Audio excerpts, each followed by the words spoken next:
Xudo xohlasa. Yurgani qancha edi buni yo ko'rmadingizmi? 200 mingdan oshiqroq yurgan obunachi.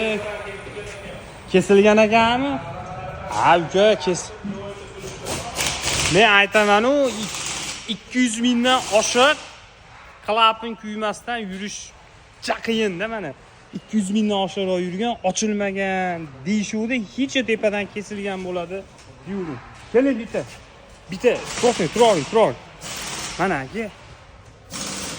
Mana go'zaliz aka, Go'zal bo'lyapti. Mana qanaqa narsalar bilan qo'yapmiz, sababi qiynab tashlashgan aka. Xudo xolasa mana go'zal aka. Chotki bo'lyapti aka, xudo xolasa. Ovozlari, yurishlari, turishlari hamma yo'g'i sizga yoqadi. Har doimgidek kirishkalarini yechmasdan. Obunachilar, kuzatuvchilar tarafdan kelgan kuzatib tursanglar, xudo xolasa bosyapmiz.